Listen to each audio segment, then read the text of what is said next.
Me chamo Maria das Dores, mas o pessoal lá de casa sempre me chamou de Dora. Eu nasci e cresci num vilarejo pequeno no sertão de Pernambuco, onde as noites eram longas e o vento soprava seco. Hoje, já sou velha, mas tenho uma história que eu nunca esqueço. Tinha só 16 anos na época, e o que aconteceu mudou a vida de muita gente por lá. Se eu fechar os olhos, ainda consigo sentir o medo correndo pelo meu corpo, suando frio, como se fosse ontem.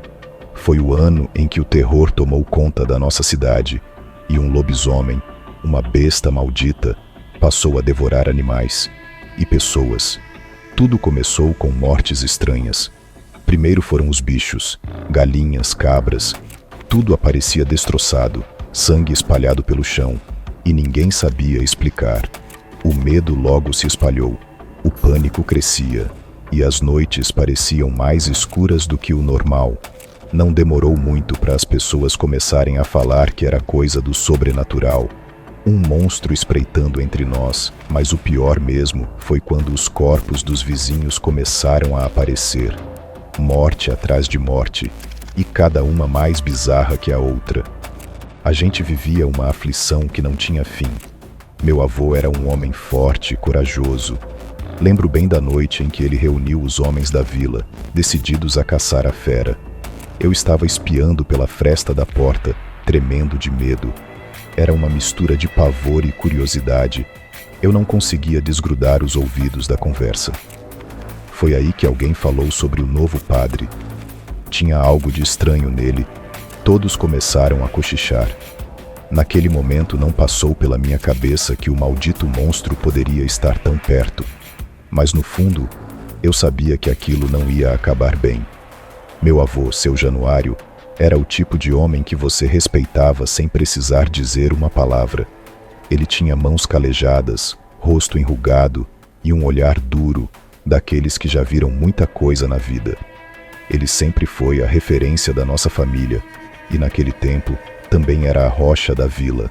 Quando os ataques começaram, todo mundo olhou para ele, esperando que soubesse o que fazer, e ele sabia. A coragem dele dava força para todos nós, mas mesmo ele, que já tinha enfrentado o sertão, estava aflito com o terror que se espalhava. Além dele, lembro bem de seu Raimundo, o vaqueiro mais velho da região. Ele sempre dizia que sabia identificar qualquer pegada, de onça a caititu. Só que daquela vez, ele não sabia dizer o que tinha deixado aqueles rastros no chão, e isso o deixava agoniado.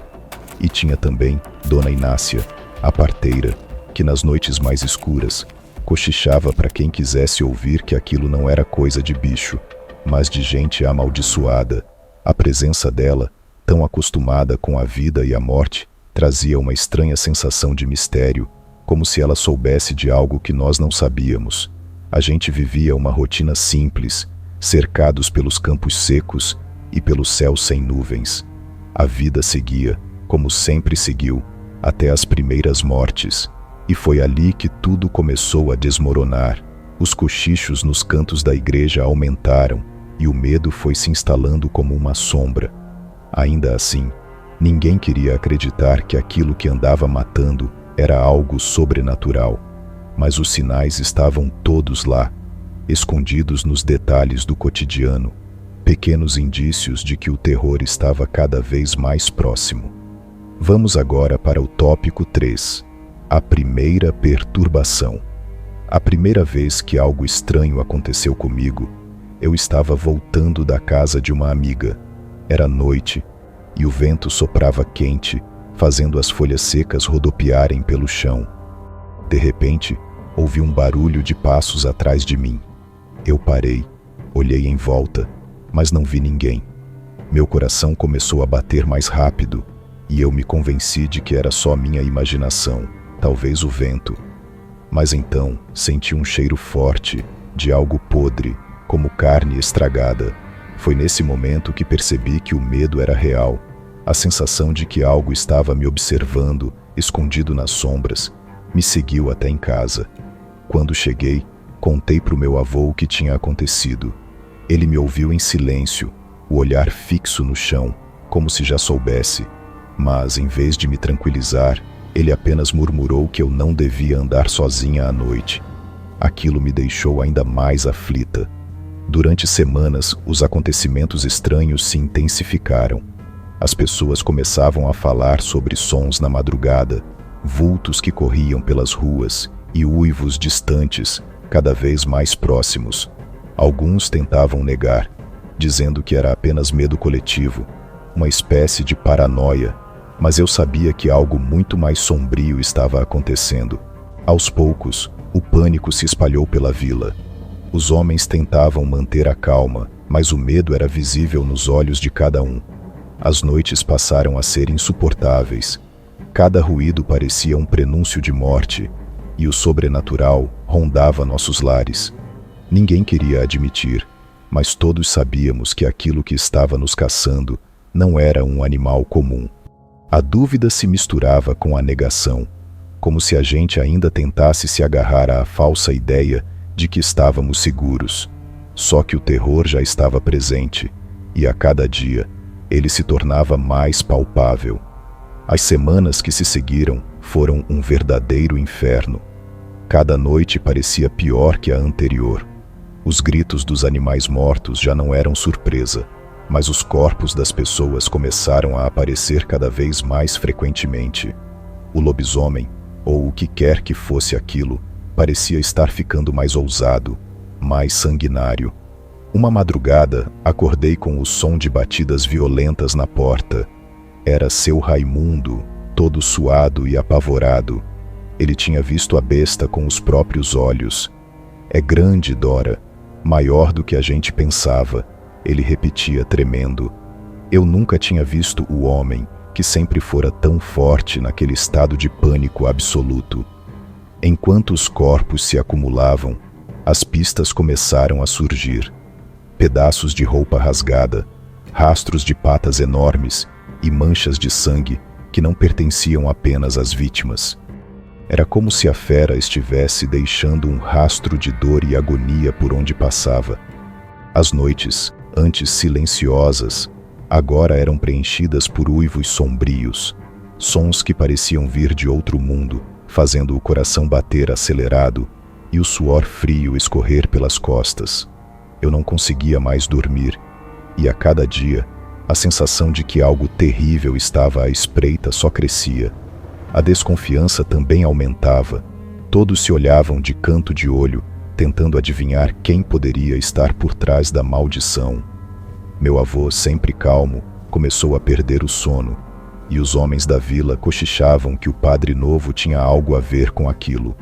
Ninguém falava diretamente, mas as dúvidas pairavam no ar, junto com o medo.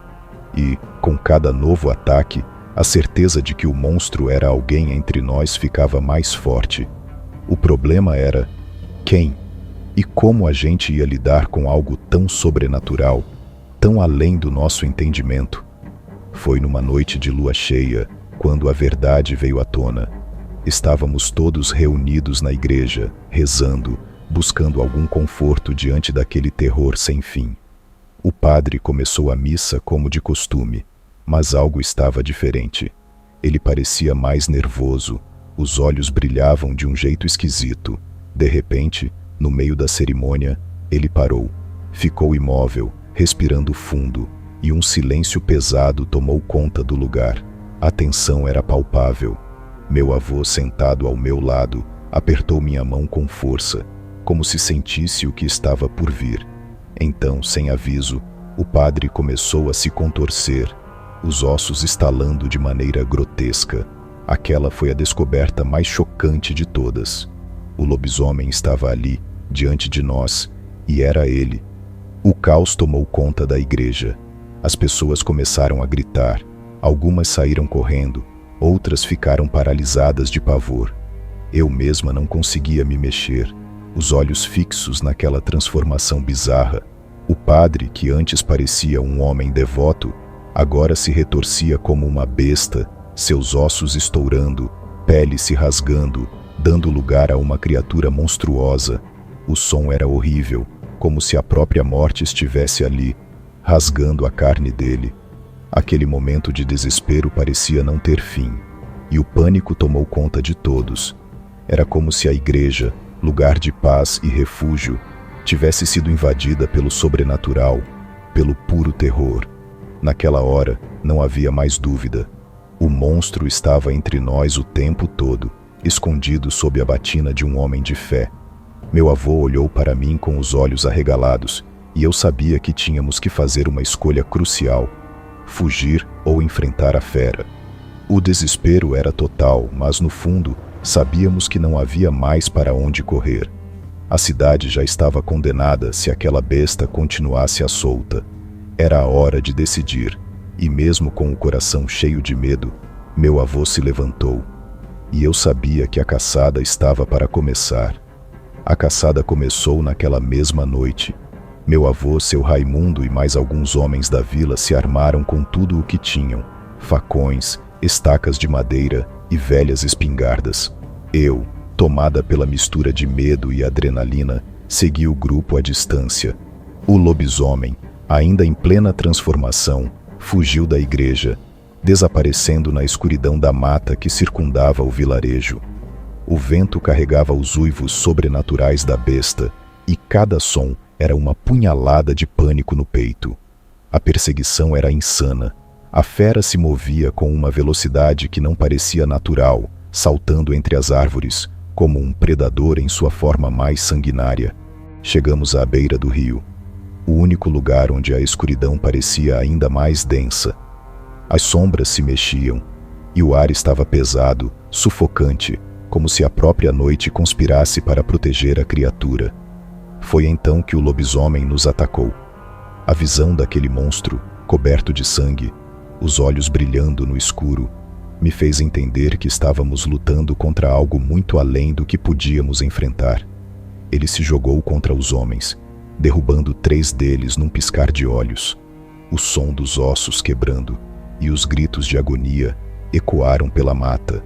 Era como assistir à morte encarnada, uma criatura feroz que espalhava pavor com cada movimento. Mas meu avô não desistiu.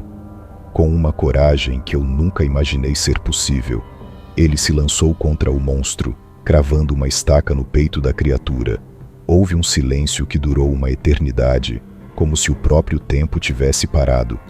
A besta recuou, ferida, mas não derrotada. Ainda tinha força para continuar e, antes de desaparecer novamente nas sombras, lançou um último olhar para nós, como se prometesse voltar. A luta estava longe de acabar e, embora tivéssemos vencido aquela batalha, a guerra contra o sobrenatural estava apenas começando. Depois daquela noite, nada mais foi o mesmo no vilarejo. As pessoas que sobreviveram carregavam o terror nos olhos, e o silêncio tomou conta das ruas. O lobisomem não voltou nas noites seguintes, mas a sensação de que ele ainda estava por perto, escondido, era quase sufocante. O ar carregava um peso que não dava para explicar, como se algo sombrio ainda rondasse nossas vidas. Meu avô nunca mais foi o mesmo. A luta contra a besta deixou marcas profundas nele, tanto no corpo quanto na alma. Eu via nos olhos dele a certeza de que aquilo não havia acabado, que o maldito monstro voltaria algum dia. Os homens da vila continuaram em alerta, rondando as cercanias durante as noites de lua cheia, sempre prontos para uma nova caçada. Mas o lobisomem desapareceu como um fantasma. Alguns disseram que ele tinha ido para outro lugar em busca de novas vítimas. Outros acreditavam que estava apenas esperando, curando suas feridas, para atacar novamente quando menos esperássemos. A verdade é que ninguém nunca mais dormiu tranquilo. O medo, o pânico e a aflição tornaram-se parte da nossa rotina. Uma lembrança constante de que o sobrenatural estava à espreita. E, mesmo depois de tantos anos, ainda sinto que o terror não terminou. Às vezes, nas noites de lua cheia, escuto uivos distantes, quase como um sussurro, me lembrando de tudo o que vivi naquela época. As marcas do lobisomem ficaram na terra, no coração das pessoas e principalmente na minha memória, porque no fundo eu sei que o mal nunca desaparece completamente. Ele pode estar adormecido, mas sempre há uma chance de que o terror volte a nos assombrar, mais cruel e sanguinário do que antes.